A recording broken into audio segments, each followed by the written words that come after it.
Tuya. Where's that? South Amarillo. I went to Harvard the day before, come back to Fort Worth and loaded over there yesterday morning, and then unloaded to Tuya last night. Got washed out. Oh, Tuya. Yeah, I know Tuya. I've never been there, but yeah, I know what you're talking about. And not much to it. Well, they go to the washouts. They go to the sail barn. Oh yeah. Yeah, I did a pretty good job at that washout. I went over there. You haven't been to that washout in Hereford? Yeah, a reader, a rider, then I go over there to a triangle. It just depends on how crowded everybody is. You know they're thinking about having a trucker appreciation day in Hereford. Where Ryder? Yeah, Gino Brethauer was working there at that facility.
So, you drive from Belleville, Texas, all over Texas?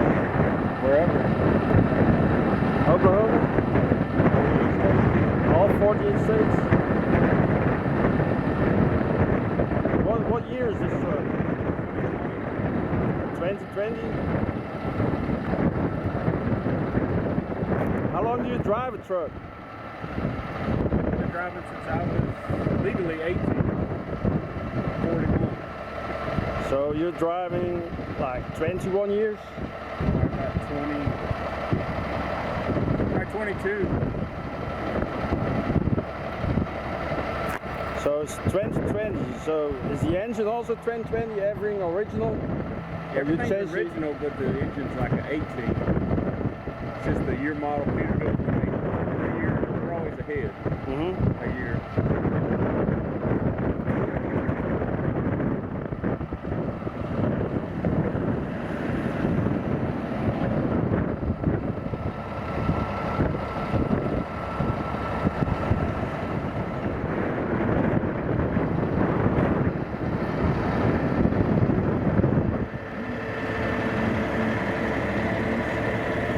Smells new.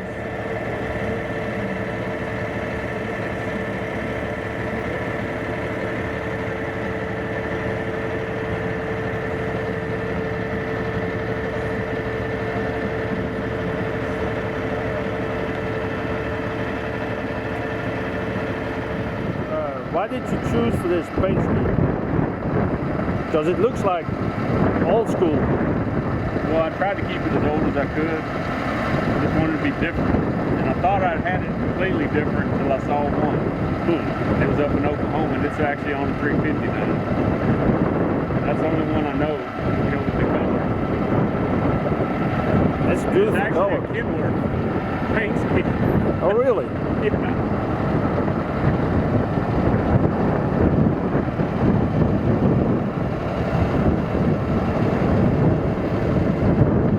But why the wing? That's just to break the wind for the trailer?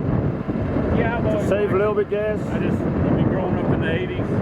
All those cool trucks had it. Okay. I mean, hell, it might not do shit. I don't know. back where it hits a little bit different on that trailer. I do know that. I just like it's pretty sharp. I think it looked a lot better. It kind of have the retro, but it's new, you know. Yeah. Yeah, I've been to Amarillo to Michael King. I never met him because when I drove there, he said he was going to be there, but he was in Lamar, Colorado.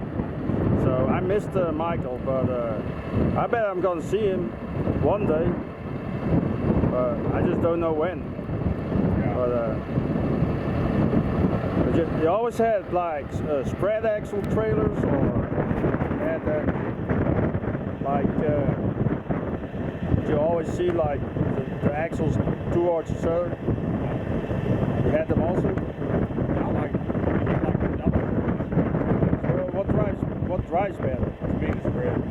What loads better? To me, the spread.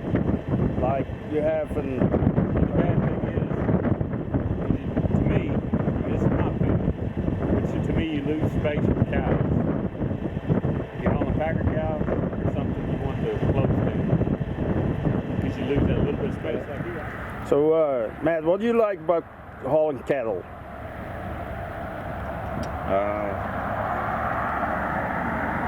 I don't know. It makes you feel cooler. Like cooler than just hauling freight? I mean, we just saw that oversized load passing by, and yeah, but there's something about cows. It's always been. It's kind of the last. You feel like you're one of the last cowboys. You know. Is it how you grew up? Yeah. Like you grew up on a farm or on a ranch, Yeah. or your dad was a cow trucker, or my great grandpa owned 3 auction barns down in Belleville or Sealy, down that way, and I grew up in that. My mom ran barrels, was a barrel racer. My dad was a truck driver. Him and his dad had a cabinet company, made furniture. So I'd go with him driving the truck, or I'd be on the ranch, you know, doing things.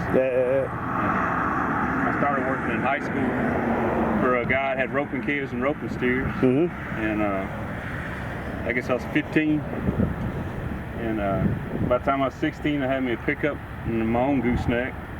I did that, and so finally I got my CDL. I go with my dad, and he let me drive a little bit, and I still couldn't get a job anywhere. The other day I was driving with Until I turned 21. With Dale Adams from Shamrock, and I asked him the same question. He said he loves to meet people, like on the roads, on the ranches, on the auctions, and so is that a part of it? Yeah, I love cattle, and I love them too. They're delicious. Yeah, that's what the sticker says also. Yeah. My kid shows them. I showed them, and I don't know. I like cows. I like horses. Just the West disappearing a little bit at a time. Yeah, that's true. Because I hear lots of people like those protesters. They go to like a fat plant, and they're saying like they have problems with cattle truckers. They haul cattle, bring to a killing plant, and they all have a problem with it. But I don't think people can live without animals. No. And American people love steak and hamburgers, so you need cows too, because otherwise there's no hamburgers and steaks. Exactly. And I hate animal cruelty. Like if you really gotta, but on the other hand, yeah, I love to eat a good steak also. Yeah. So. Exactly. Yes, it's a dying way of life, and trying to keep it. Yeah, the human being can't live without animals. That's for sure. That's for sure. Because that's not only the meat; it's way more. It's a perfume, the makeup, the leather boots, the leather jackets. I mean, that's in every little thing. And if they go to a grocery store, a truck is going to bring it, and a truck has a part of a cow in it, so they're still coming back in that vicious circle. So. Yep, exactly. That's what's cool about trucks. Yeah. Everything they haul or deliver, it's going to come from something agriculture. Exactly. And everything just keeps helping it, you know, everything else out keeps you going. Well, what do you think about driving on the road?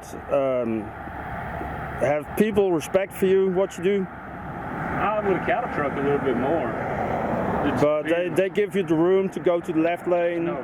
Or they let you pass first, or how do people respond at, for example, like if you go to a truck stop, you go to a grocery store, what do they say? Like, do you stink, or get out of my way, like they do on the road, or? Not really. No? No, people on the road are just, everybody's in a goddamn hurry. Yeah, that's People need true. to quit being in such a damn hurry because they're in a hurry for nothing. That's true. And they just, I mean, that's why I got a camera in my truck to protect me now. Oh, you got a dash cam? Yeah. I wish I had one. It's already helped me Good. once or twice. I know one time for sure. And people try to say you're doing something and, you know, you're not doing anything. You're just driving, you know. Say you run you off the road and, Yep. you know. And I don't know. I'm losing respect for traveling public. I mean, when you see I've had cars with a family in it pass you going up a hill with oncoming traffic. I mean, how? Yeah, like they want to deal, take the you know? risk to get ahead of you, but they don't know what the risk is. If there's another car from the other side, they might get killed. Yeah. And they don't seem to realize that. I just don't think people learn. They just don't know how to drive anymore. They're too busy on a phone, staring at a phone, or they think they got to be somewhere in 5 minutes. And I don't know. I kind of miss the old 55-mile-an-hour days. You know, everybody wasn't in a hurry, Yep, exactly. and everybody had a little more respect. When I first started, I mean, most all the way to the Panhandle was 2 lanes still. Yep. That's why In the 90s, you know. I would rather have a 2-lane than a 4-lane, but that's more like for me taking videos or taking photos, so I get closer to it. But yeah, it's going too fast, and everybody, like you said, everybody's in a hurry and trying to get from A to B as fast as possible. And I'll tell you one thing that helped me too is when I got back in my old truck. That truck would sit there and run 65 miles an hour all day, uphill, downhill. And I said, man, you ain't got to be in a hurry. I mean, it's nice to get somewhere an hour earlier, but they'll wait for you. Yeah. They'll wait for you. Yeah. Exactly. All right, man. I appreciate for your little interview. You're the first one. I hope in a series of a lot more. All right. So, thank you. Thank you.